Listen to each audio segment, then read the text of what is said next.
Hello everybody and welcome to World Building with Brian. I guess I'm not sure what I'm going to call this series.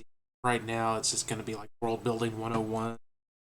And we're going to do some exercises on my methods for world building.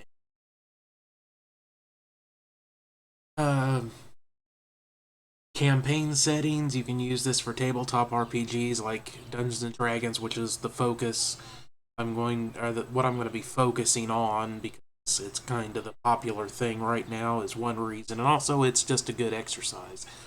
But you can use this. All this methodology works just fine for game design, of it, writing, of course, for novels and whatnot, and again, creating your own world for a tabletop RPG campaign. It doesn't have to be 5th edition Dungeons and Dragons. That's just what I'm going to kind of focusing on.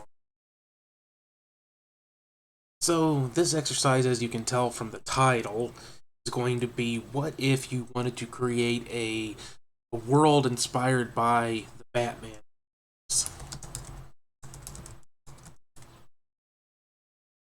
Alright, I think I can make it small to be quite. See how big it is.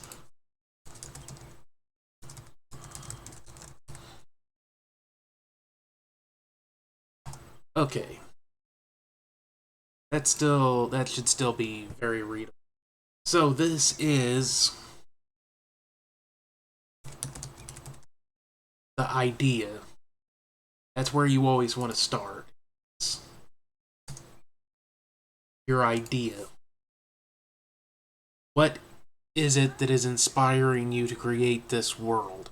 If you don't have an idea, just stop and think about some of your favorite fantasy settings, fictional settings in general, or even the real world. Let's say that you love a certain region of the world, and you would like to really incorporate your love of that into your world building. Well, that's your idea. That's where you're starting from. So, from there we go to brainstorming.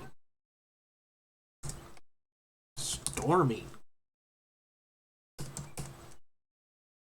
So what is brainstorming? It's exactly what it sounds like. Take your idea, think about it, and figure out what is it exactly that you're wanting to take from this inspiration. What is the element that you're wanting to draw upon the most? So let's think. Now, I grew up with the Batman the Animated Series, and I really loved that series. I also do like the Nolan Batman movies and the Michael Keaton movies, and then the other two aren't. The one with Jim Carrey isn't horrible. The other one, not good at all. Really, I mean, it's amusing at times, but I'm more of a fan of the noir, darker Batman series, particularly the old school detective feel of the animated series. So that's kind of what I'm going for, is noir. And we don't need to do like super heroes and super villains, but something bit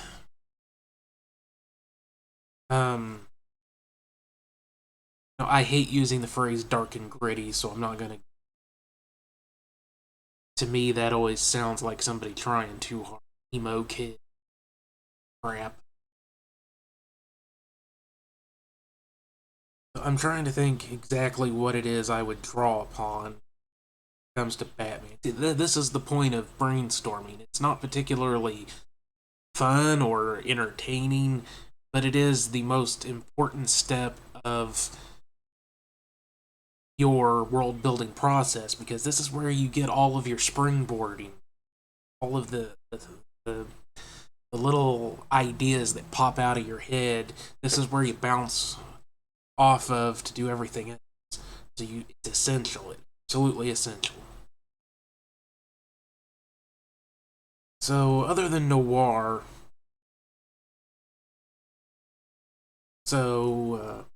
detectives,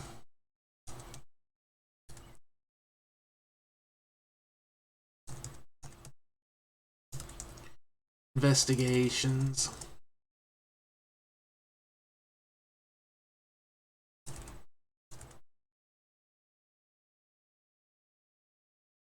these are the sorts of things I'm interested in drawing from. We can also go into like some old school detective series, and we can think of things like Sam Spade, um,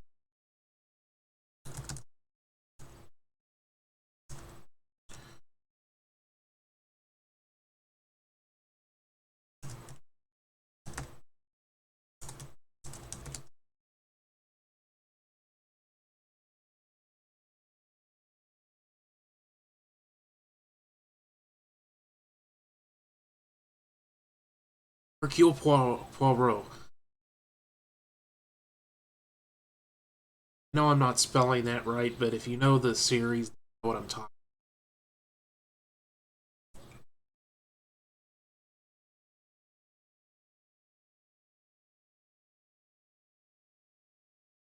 That's almost certainly misspelled, but again, Agatha Christie novels. So this is what we're going to be drawing from. Obviously, if you're going to do this kind of world building, you want players who are going to be on board this sort of a series, or a campaign, rather. But of course, if you're doing a novel or a short story novel, um, or making a game or something, you don't have to worry about other. Obviously, tabletop campaign. If you're going to be DMing for people, they need to be on board with doing this kind of series. Of course, all of these things, well, not so much Agatha Christie, but Sam Spade and Batman obviously has plenty of action in it. So it's not like you're just saying, okay, you're going to be, every session is just going to be looking for clues and stuff. You don't have to do. You can go ahead and say plenty of action as well. So this is kind of what we're drawing on initially. This is just our initial brainstorming session. What are we wanting to do? So the next step in my kind of methodology, so don't do the exact same thing every time. It depends on where I get my idea from. If there's a certain thing that is the source of my idea, the inspiration, then I'll start with instead. But genre and feel, for the most part, we've already got that. Going from more of a noir, old school detective series, sort of, to the world itself. Which sounds a bit weird because that's more of a genre style rather than the world. But that's why it's important to consider these things for your world building, because you don't necessarily want to make a carbon copy of anything. You don't want to do that. If you're going to do that, you know, you might as well see if there's an RPG based on the fiction you're drawing from to begin with and just use that RPG instead of going through all the hassle of doing your own world build. So you don't want to just copy anything. But it is a good idea to keep in mind themes and genre and everything. Themes is another one, genre, feel, themes. When you're doing your world building, because it does inform what you want to put into that world. So, we don't necessarily need to try to make an entire world cut from the cloth of the Batman comics and movies and series, all the various Batman media. Don't have to do that. What we can do is figure that Okay. Detective stories are usually urban. Not always. A lot of Agatha Christie's best works are ones like Murder on the Orient Express, is Murder on the Nile, I believe. People in some sort of transportation situation. But Agatha Christie had a very set formula, which was you have a small group of people, small-ish group of people. Everybody has a motive for the murder that's taken place. There is a murder. And then the detective, whether it's Miss Marple, Joe Poirot, or you can also go with a lot of other series. That's really the Agatha Christie method. Sherlock Holmes was more of a Sherlock Holmes gets called to something and then he investigates what's going on. Whereas Agatha Christie novels, it's pretty much always something that happens in situ. Say, the detective always just happens to be there to investigate. Her novels would take place at country estates, hotels, boats, trains, anywhere. The point was that smallish group of people, everybody has a motive in an isolated place, so that they are the only ones who could have done it. Then you throw lots of red herrings at people until the detective finally reveals that one clue that reveals who did it. Always in the situation where everybody is gathered together. Does their big spiel, their speech at the end. That's Agatha Christie's stuff. So we don't have to do that though. But generally speaking, if we're gonna go for more Batman, Sam Spade sort of things, noir, we're talking urban environment.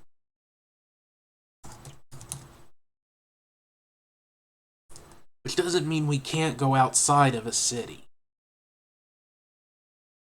But a lot of what we're going to be wanting to do will probably take place within a city. So, need a city.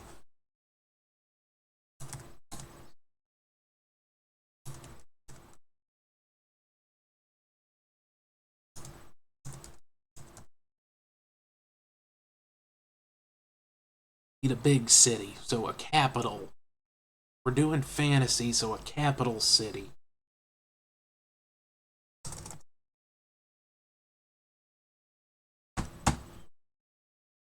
Sure, why? Spelled right. Even if it's not, you know what I mean. It's a capital city.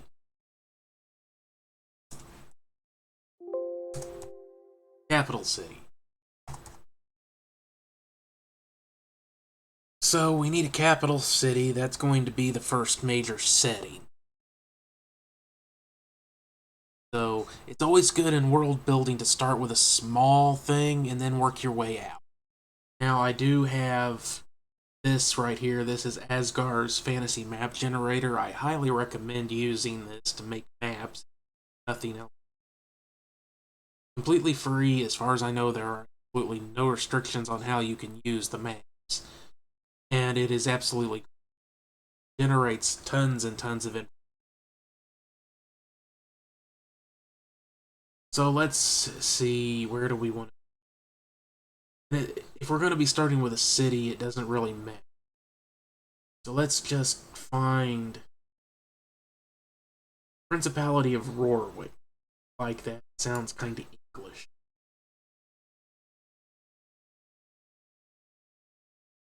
City names here look kind of East European. Stapa, I kind of like Storist. This is going to be our major city, Storist.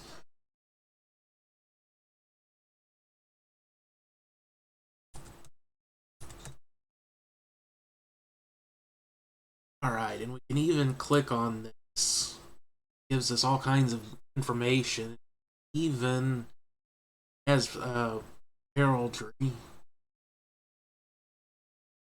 And we can even use this function right here. Go to another site that gives you a city map. It's also a great generator.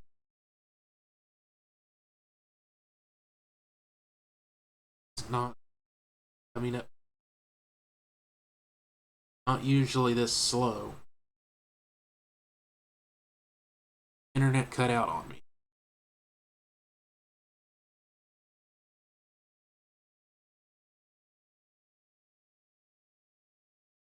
Stalled out.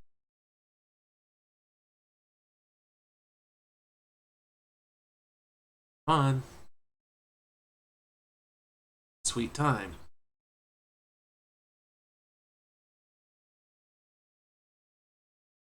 Seem to want to work tonight. The other time it comes right up. Come on, damn it, work.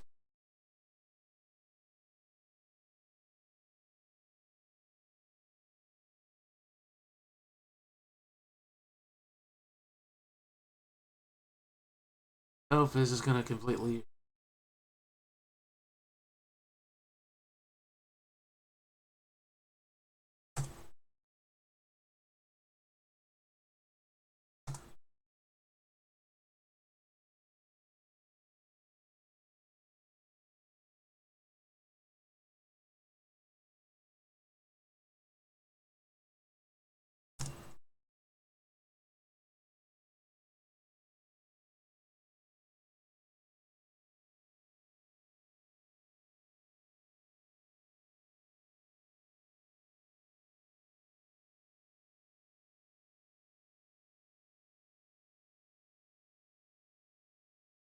Alright, one more time. Get it to act. Oh, something to do with the connection between the two. It's causing an issue.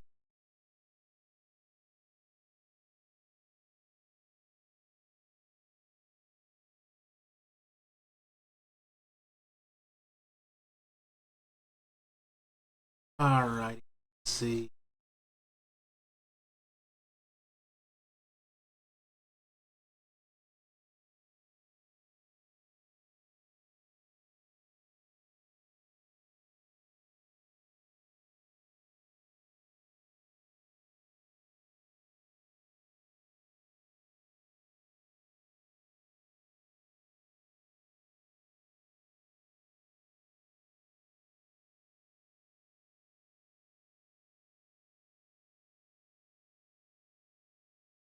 This is a pretty good size map. It's a couple of rivers. This one's not too. So this is something that we always, instead of random.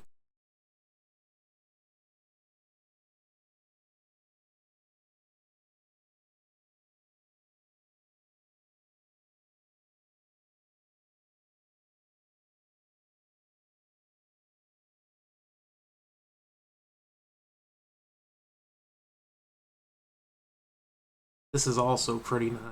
Got a bunch of farmlands out here. Harbor. S Tower, that sounds purple.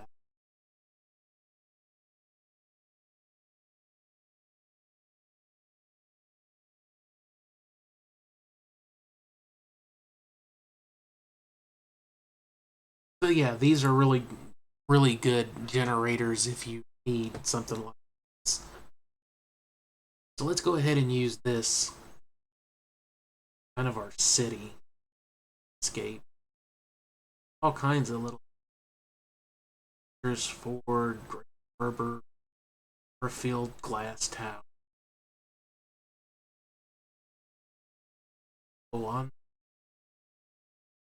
Sunset.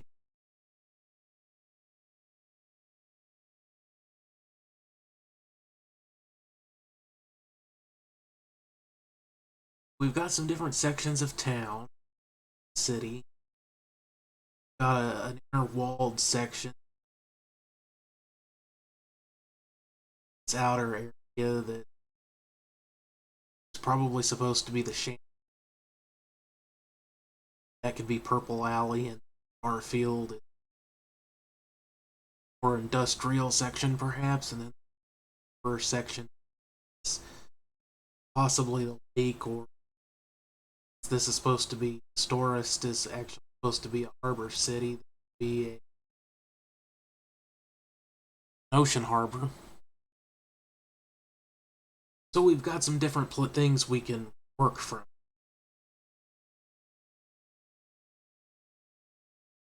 We need to. Okay. So now we've got some reference materials that we can draw. And I'm not going to be saving any of this stuff.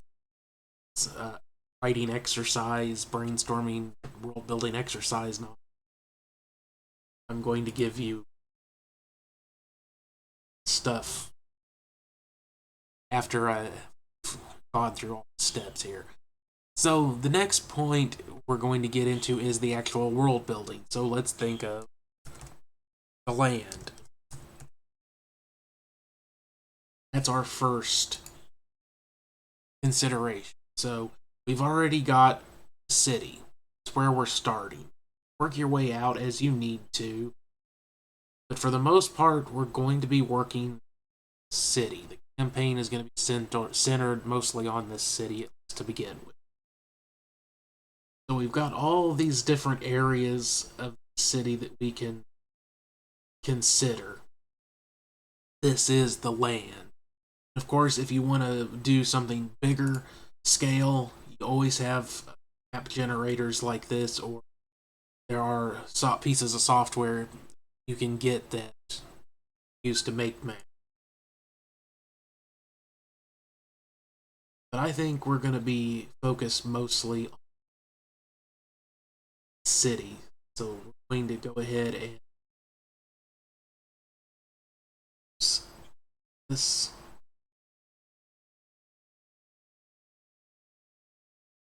second. Really? Okay.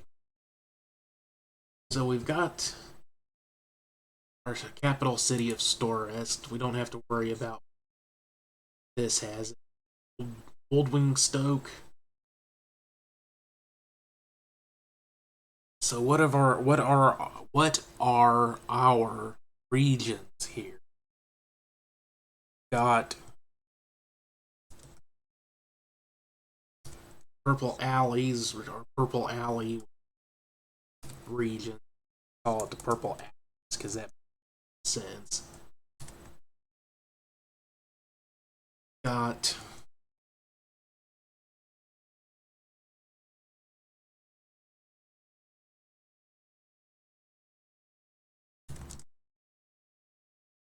this tower.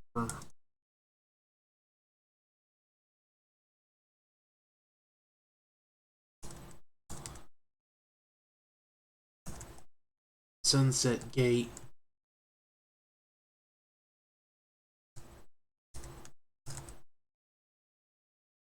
Harbor. Great Harbor.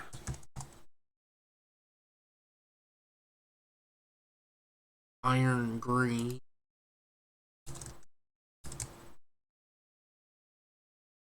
Butcher's Ford.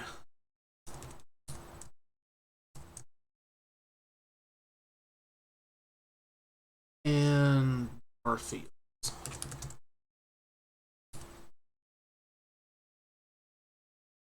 So, Purple Alley.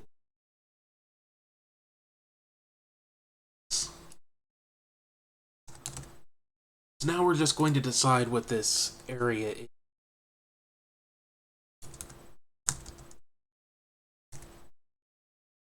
Sunset Gate. I'm not sure what about that. Catwalk. Again, I don't have any immediately pop into my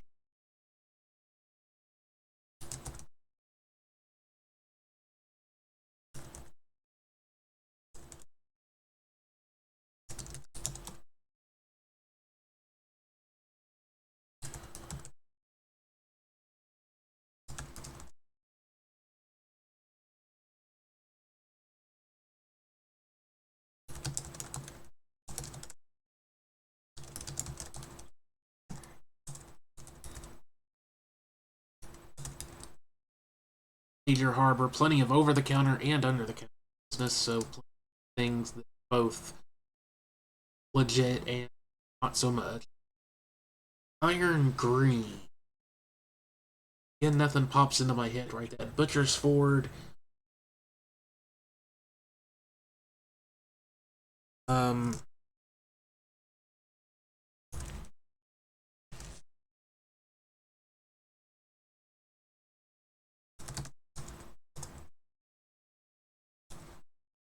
Old bridge where cattle used to be brought to market.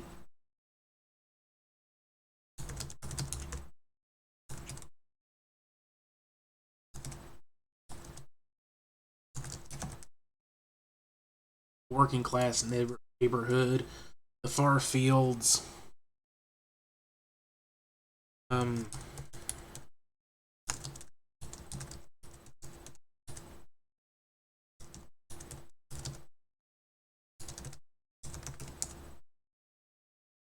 so come up here to the purple slums inside the main walls of the city, just like the far fields.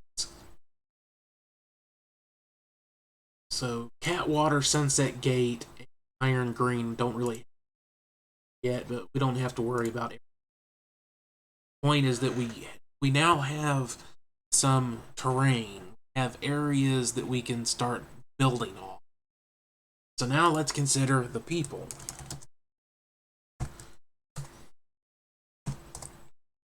Have the land, we need to populate it. So what kind of people are...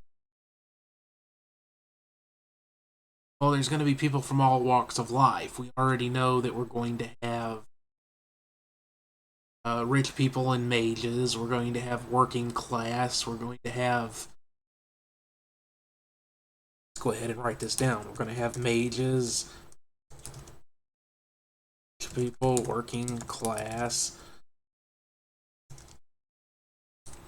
Dock workers are going to be a massive part of this city because it's a harbor city. Go out to the far fields, there's going to be farmers, factory, etc. So we've got this is a city that has pretty much the entire spectrum of humanity. You know, your world, your fantasy world, entire spectrum can be found within this city.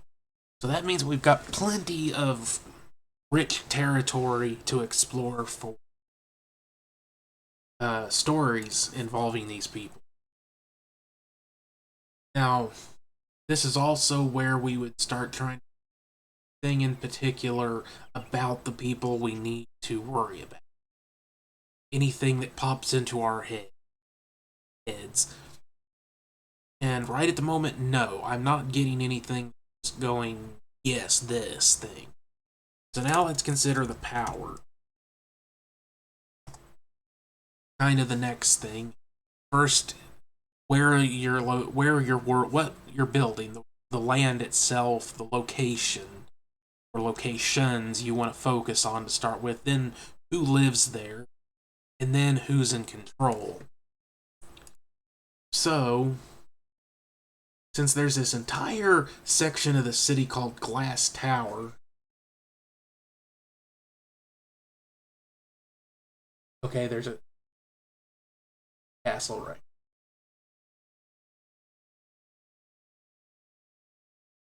I missed that. We don't need to necessarily worry about that. So it seems like this entire section of the city is called the Glass Tower to actually be a glass tower. But there's also a castle, so there's a castle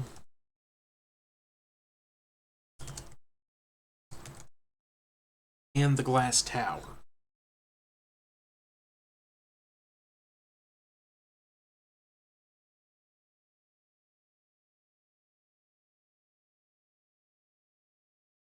Trying to see is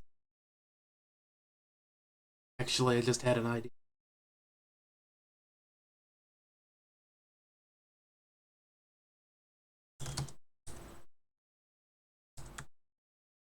the more illicit district of the city.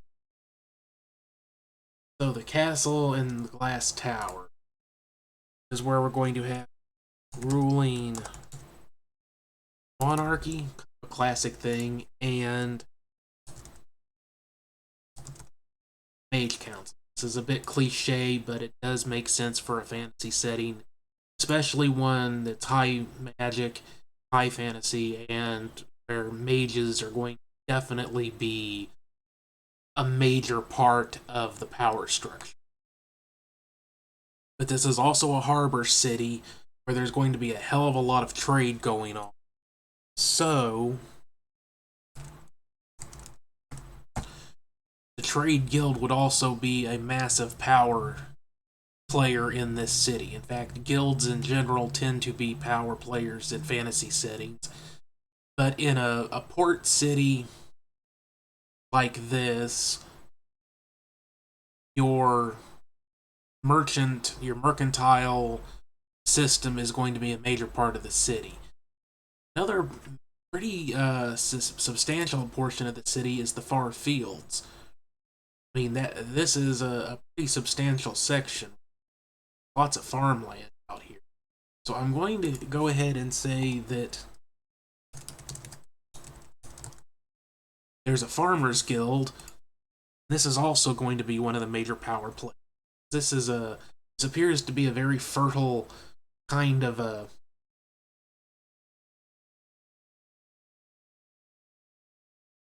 breadbasket sort of an. So we could already say that, just put in here,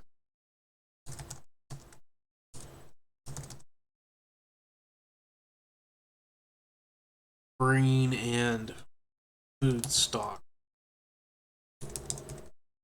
producer. Alright, so now we have basic idea for a power structure. Got a ruling monarchy, a mage council, trade guild, and farmers guild. Now, who is actually the one with the most power? We can decide that later. Again, right now we're just getting the basic stuff out of the way, and then we can build on that later. Which I don't need to do an entire video about that. This is just the method. Method behind the madness. Madness to the method. Alright, so now we've got the power. Let's talk about faith. You don't have to do religions, and if you're doing Dungeons and Dragons, there's lots of built-in religions that you can draw on that already exist within the various source books. But you can also do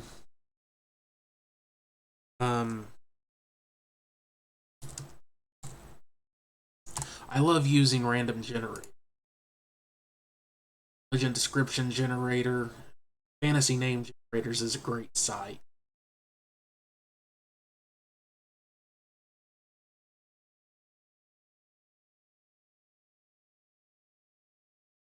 Trouble with websites not wanting to work tonight.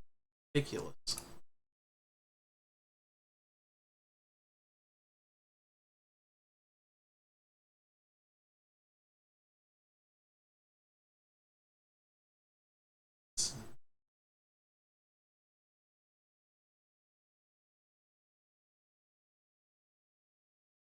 It's my okay, that's absolutely goofy, but we could consider something like antiquated belief system revolving around cosmic energies. Inner peace, helping one another. These teachings are often passed on, seeking your self in bi-weekly meetings. Lessons passed down from first people seen as well-informed. Often express their beliefs through hairpins, skin paintings, and statues.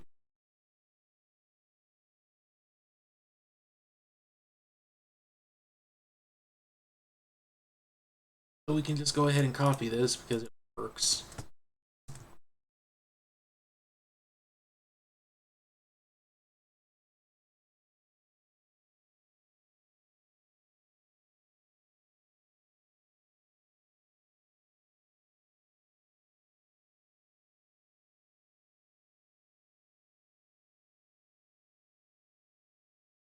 So the name Zigruni, I don't like. So we can actually get a different name generator.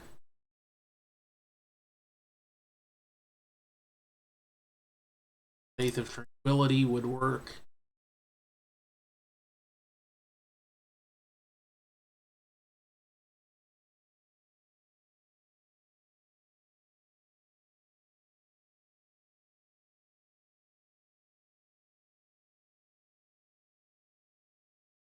Could have just used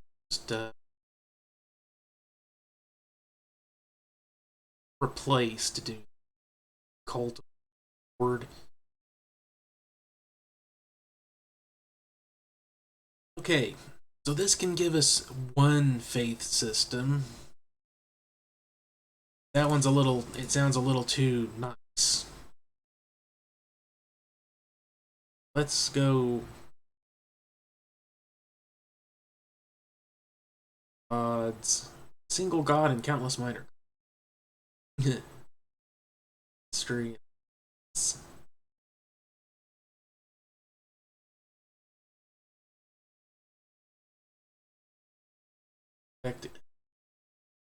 Okay, where's the fire and brimstone asshole? Okay to have religion that's icy nice, but there's tons and tons of great generators.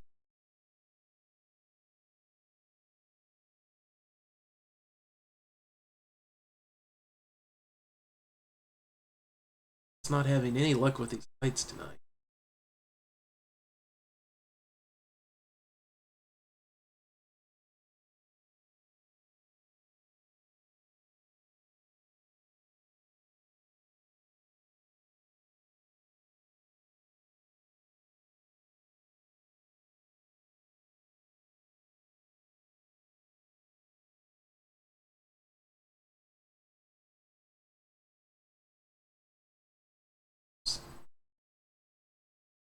Okay, theism.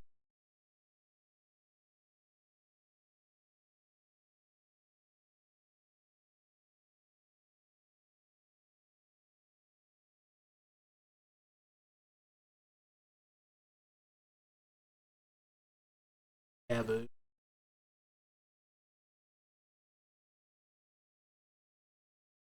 Are a bit grisly, but okay.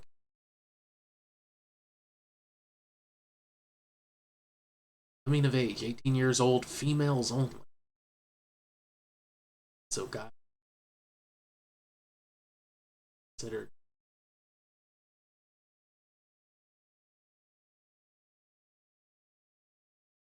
guilty chastity sins.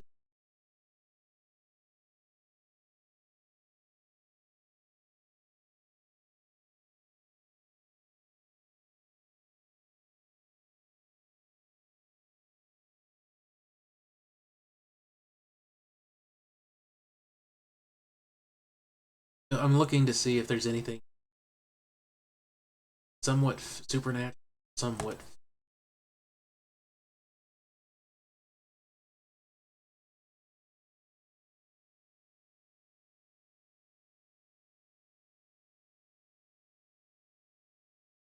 Well, we don't have to focus on this for too damn long. The point is to actually have at least one major religion, and then possibly have some smaller ones, or have several that are all powerful. It depends on how you want it. It's completely up to you. The point is to have something. So, since this is supposed to be an antiquated belief system around cosmic energies, this could very well be something of Cthulhu mythos sort of tie-in. Get some cosmic horror coming in with this. Faith of Tranquility and all the nicey nice stuff about it could very easily be not so nice underneath it all. But once you have some ideas for the faith, the next thing is the money. honey. Got the money, honey, we got your disease.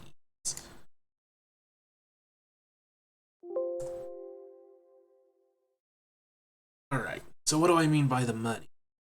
We've actually kind of already gone into this part. Because that's how brainstorming works. Sometimes you end up doing things at a time. But we know that the port city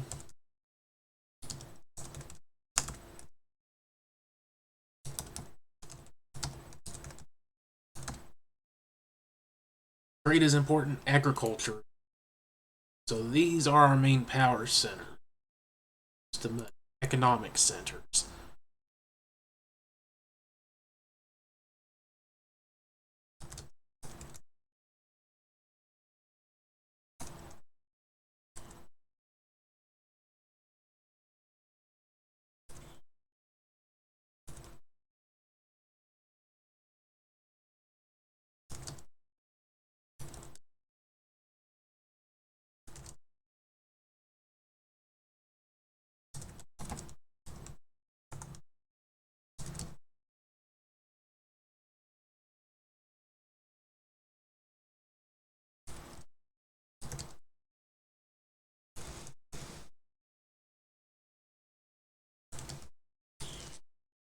Alright.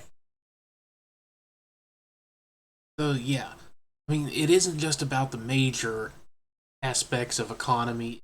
The money is kind of the section where you would focus on brainstorming out all of the power centers or all the economic centers of the city. How does the money flow?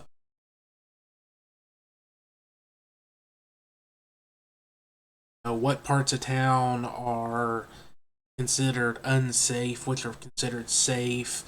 Like, for another example, would be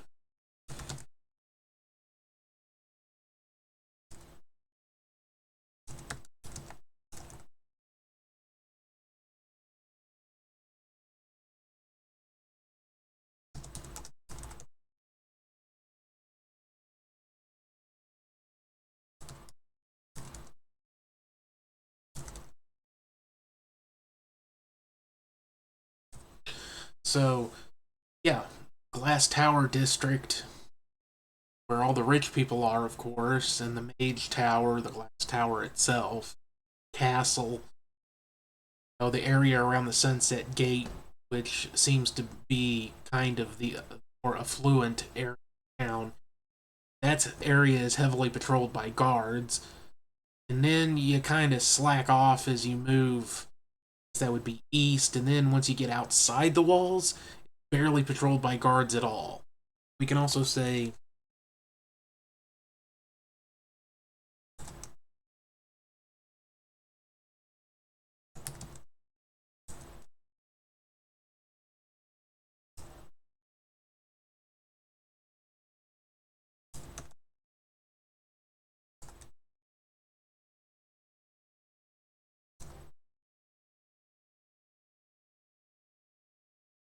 I can't remember how to spell volunteer.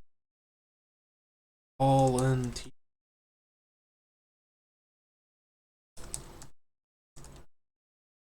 That'll do.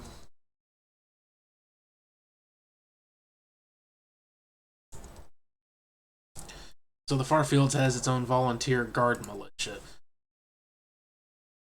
So we're not just working out economy at this point. We're also considering things like who protects the money, people who have the money.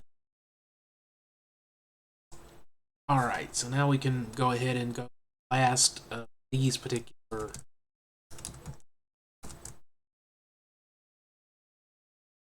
considerations, or at least the basic one. There is a never-ending litany of things that you potentially dive into. This is just the big stuff. As I said, this video is about the method, figuring things out. And it really is, to me, it's it's an organic process. you start with a basic idea and then you grow that idea out and keep building on it like a plant that. So technology wise, we're definitely going to have something a bit more, I think, 1920s-esque. So we might want to use Eberron as a basis for the technology of setting. Probably a good idea.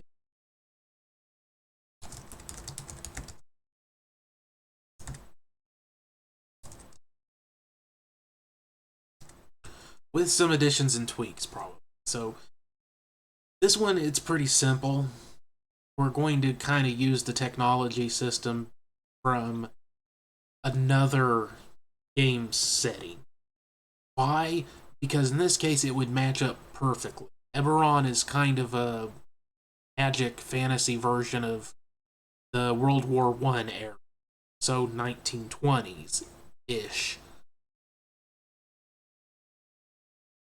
And that late 1800s, early 1900s is the time period of vast majority of the detective series that exist.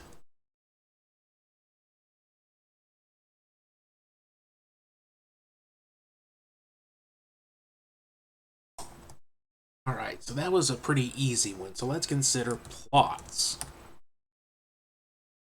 What sort of plots do we want to do? Now, we don't want to pull wholesale from Batman again. We don't necessarily want to do superheroes, super villains. That's a bit too on the nose. But we can focus on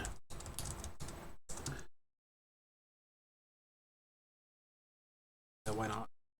We're using plots in two different meanings here. Criminal plots.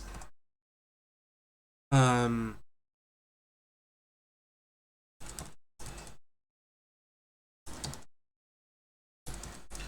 guard versus the Underworld.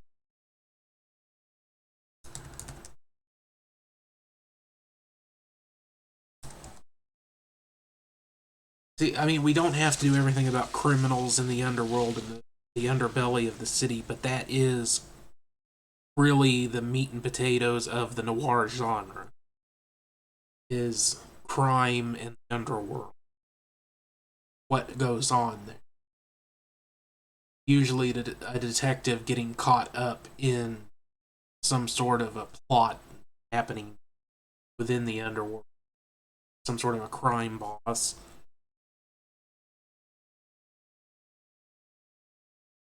So, yeah. We can also explore perhaps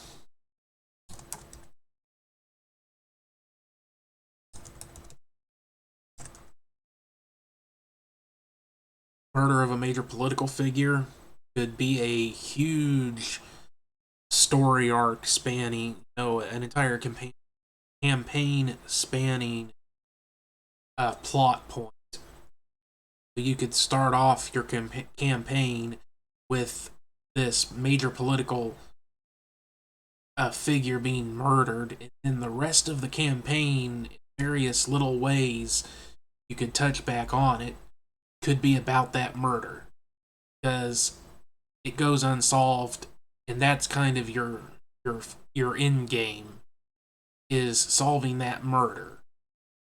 All the tangled web of intrigue goes along with it. So that word right there, intrigue.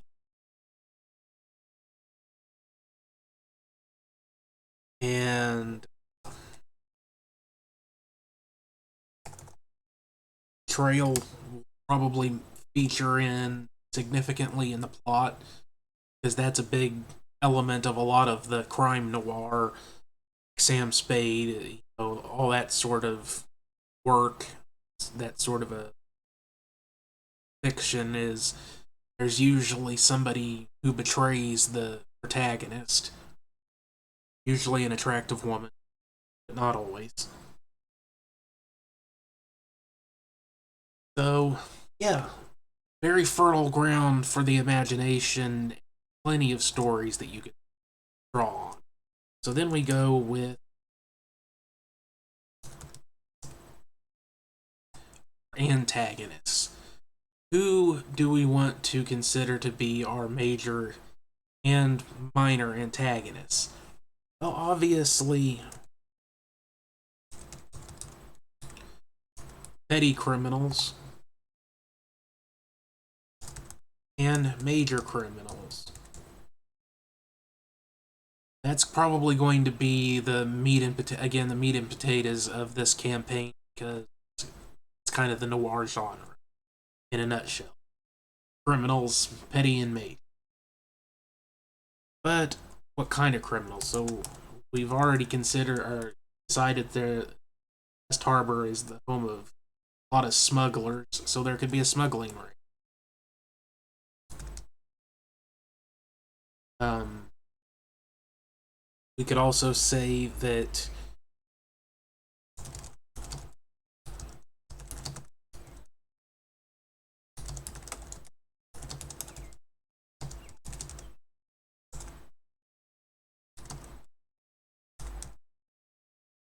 one of the mages of the Glass Tower is behind the murder of one of his rivals. This is our big uh, murder of a major political figure story. Work in could be work. Okay.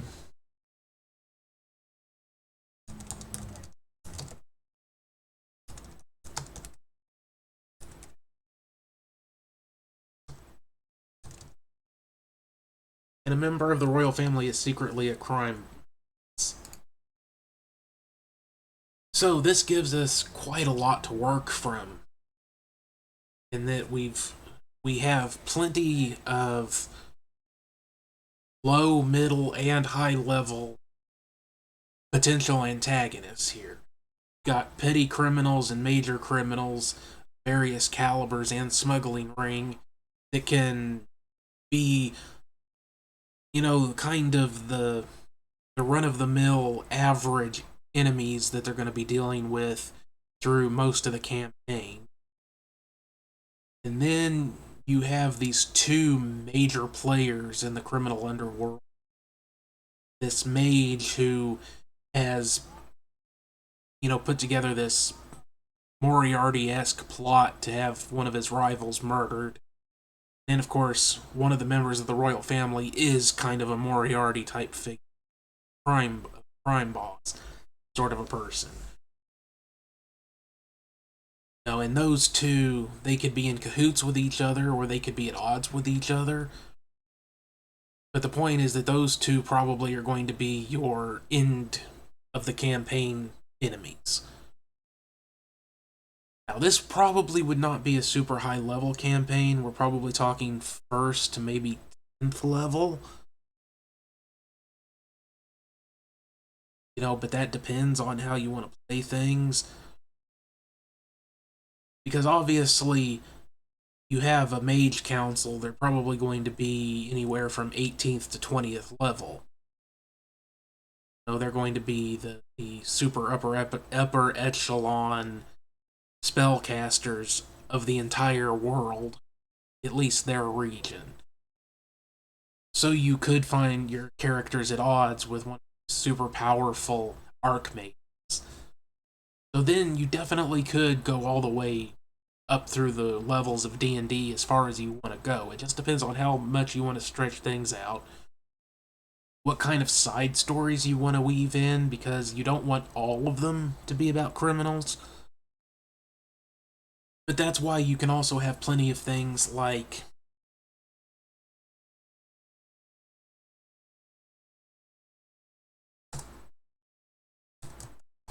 uh, just consider the greatest hits of fantasy. Monsters in the sewers, rats in the basements,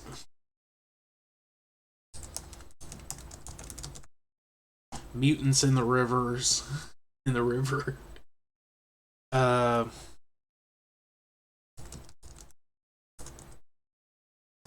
Pirates in the harbor. Um,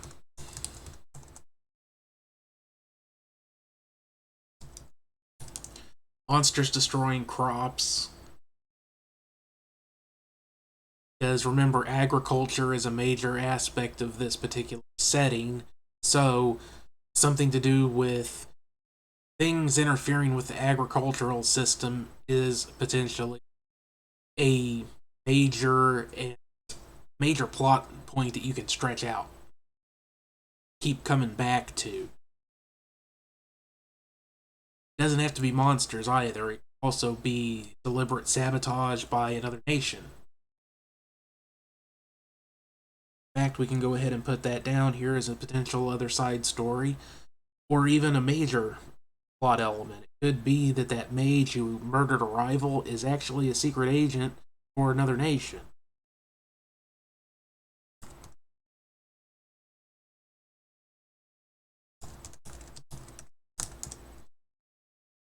Because this is the capital city. You could do a Jack the Ripper sort of thing.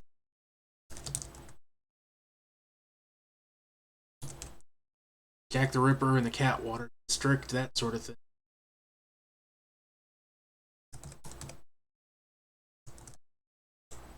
Or the Purple Apple. So yeah, there are lots and lots of ideas already right. This is the basic process. You have an idea, in this case it was the Batman comics. We did a little brainstorming. We wanted some noir detective story, investigation, that sort of stuff, along with some action, plenty of action. So then we decided, okay, it's going to be in an urban environment, the most sense. So we needed a city. So we city. Just random generator here at the medieval fantasy city generator, and that gave us some city districts that we could. It, yeah, decided on pretty much what everything in the city is related to.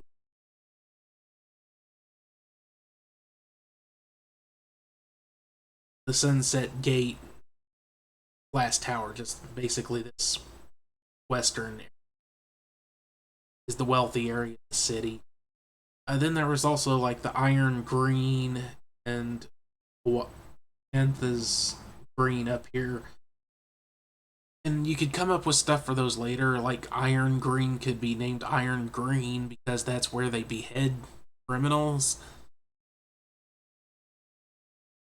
Iron comes from the smell of the blood, maybe. Always just this, at least a faint smell of iron in the air around the Iron Green because that criminals are beheaded.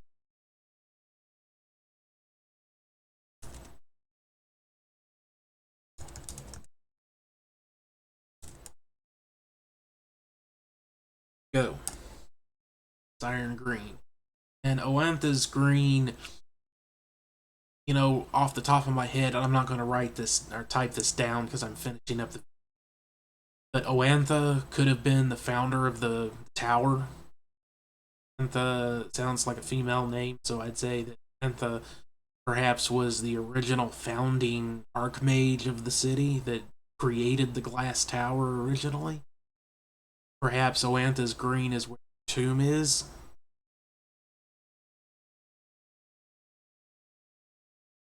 Again, it's just what does the name say to you? Use a random generator because it'll give you stuff to work for. And then when what is that? What are the ideas that pop in your head? Said when you read the name Oantha's Green, where does that take your mind? That's where my mind was. Original Archmage tomb is there. Makes sense. Sounds good. Maybe a plot point you could have is that somebody defiles the tomb of Oantha. That would piss off a lot of people, a lot of powerful people, probably.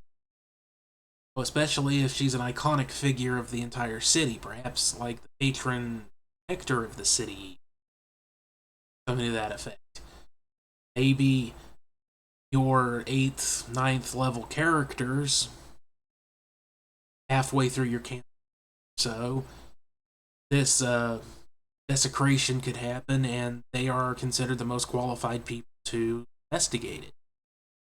There's a possible plot point based around that.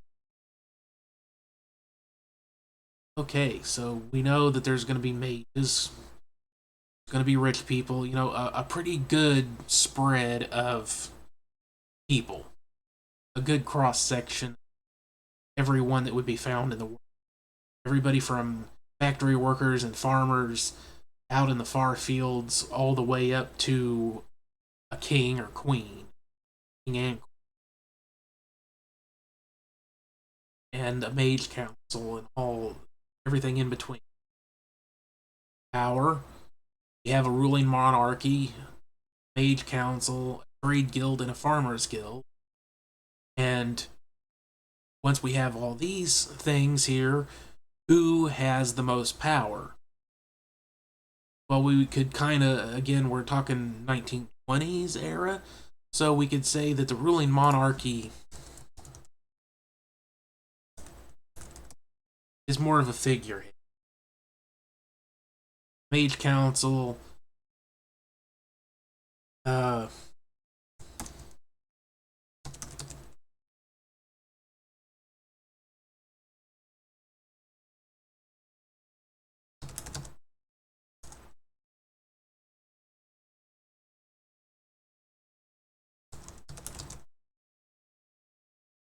so we could even put it more like let's say 40%.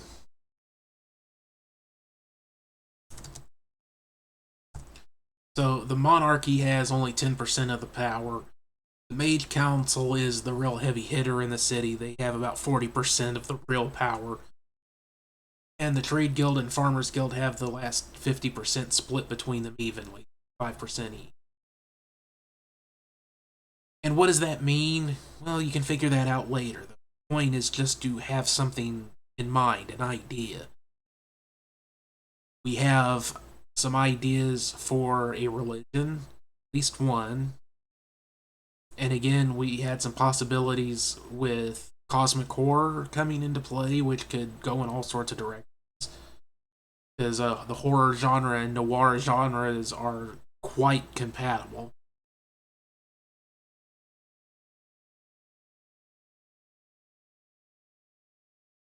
But yeah, there's all sorts of things that could be done with this. But if you don't want religion to even come into play as a plot, this just gives you something to work with. You know, you can have some festivals and stuff that helps the setting feel more alive. We've got the economy and basically the people who protect the economy. Some ideas about Eberron is a good fit technology wise, so we draw on the Eberron setting for things like the magic trains and you know that sort of stuff. Maybe with some different tweaks and things. Because if you're gonna do something like that, why not just have this city in Eberron?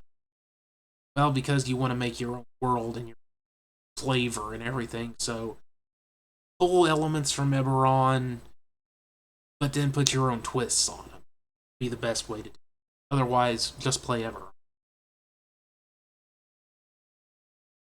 Then some ideas for different kinds of plots and antagonists and side stories and stuff.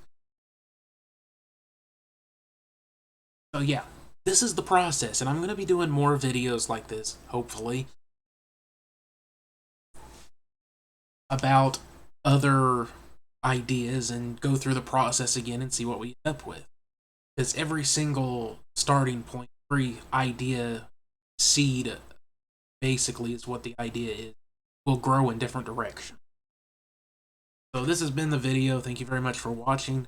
Don't forget to like, subscribe, share the video, comments if there's any suggestions or particular ideas that you would like a video based on, or your own ideas, what your method is, anything you'd like to say, go ahead and leave a comment. Once again, thank you very much for watching. I'll see you on the next one. See you later.